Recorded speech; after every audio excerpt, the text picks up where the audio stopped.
proud to have with us today a person who is visiting Busch Gardens in the Tampa Bay area. At Busch Gardens for the first time since 1987. She is the foremost primatologist in the world and is obviously the best known, too. Folks, welcome Jane Goodall. Dr. Jane Goodall. Let me say Dr. Jane Goodall. People become so familiar with you because of the HBO commercials that you did with the primates. That was a radical departure from what people expect of you.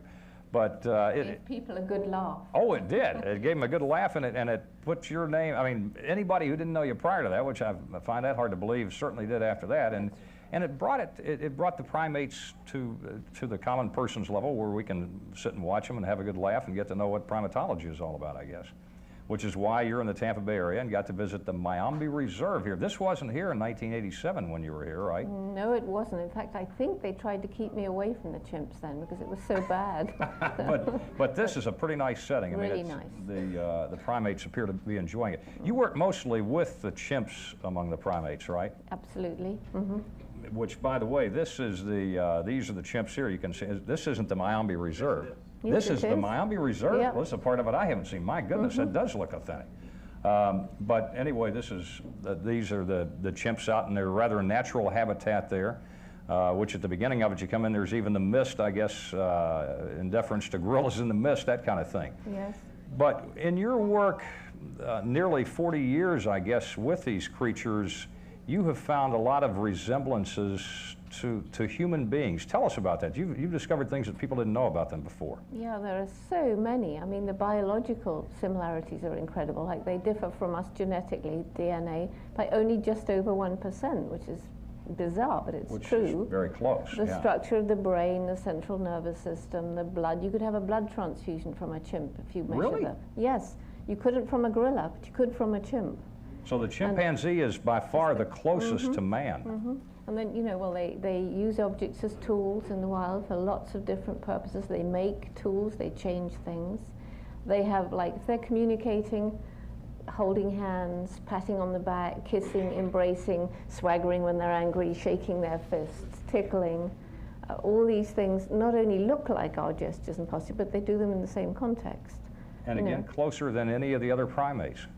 They're really, really close. And then you have this long-term, friendly, affectionate relationship between a mother and her growing offspring, which can last right through a life of 40 to 50 years. And that, again, is contrary to other members of the animal kingdom. And fortunately, it seems that appears in human beings, too, although not often enough. The thing with the tools, now this is something that you discovered that previously had been unknown, which really brings them so much closer to humankind in the use of tools and seemingly the power of reasoning, too. Definitely, because their brain is so like ours, it makes sense to suppose that they would be highly intelligent, and they are. They can solve simple problems like we can. I mean, captive chimps can learn as many or maybe more signs of American Sign Language, ASL, used by deaf people. They could learn 300. They can learn 300 signs in sign language? And they can actually communicate not only with the trainer, but with each other. So deaf kids go and visit these signing chimps, and they're amazed. I mean, they come out with their eyes shining because they've actually spoken sign to a non-human. Which, ironically, I can't communicate with them, but a deaf person would be able to actually communicate with them. Not only that, but the chimp could communicate with a deaf child better than you could, too. Yeah, that's amazing. Jane Goodall is our guest, and we're going to be back in just a moment to converse more about why she's in the Bay Area and about some of the startling things she's learned about chimpanzees and other primates, coming up on Harris Live.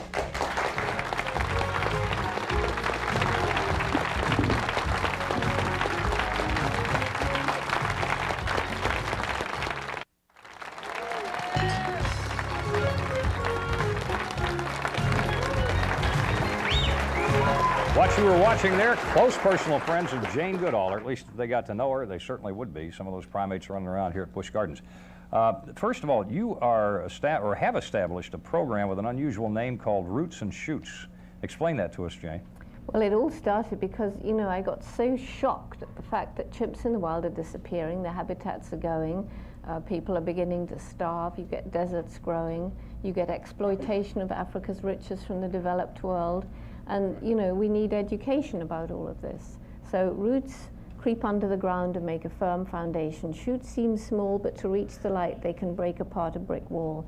And if you see the brick wall, it's all the problems that we humans inflict on the planet, from what I've just mentioned: pollution, overpopulation, and then crime and warfare.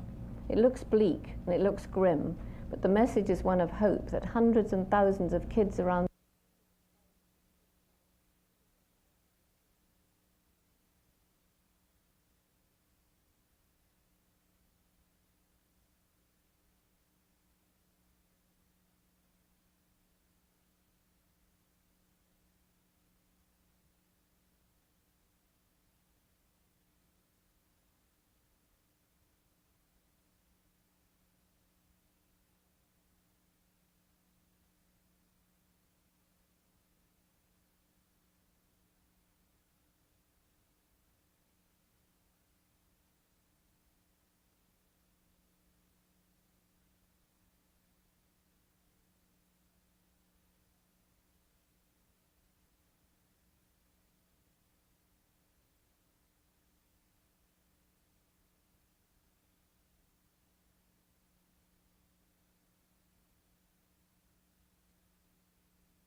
and so on down.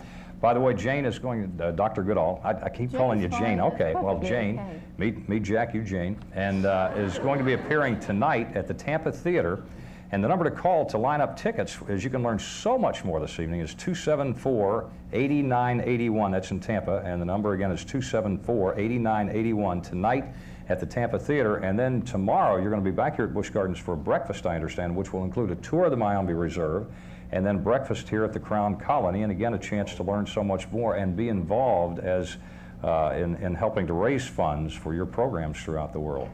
And of course, just call Busch Gardens if you're interested in attending that breakfast tomorrow morning. Jane, we thank you so much for spending a little time with us on Harris Live, where we have a lot of primates that are closer than you think running this show. Take my word for it.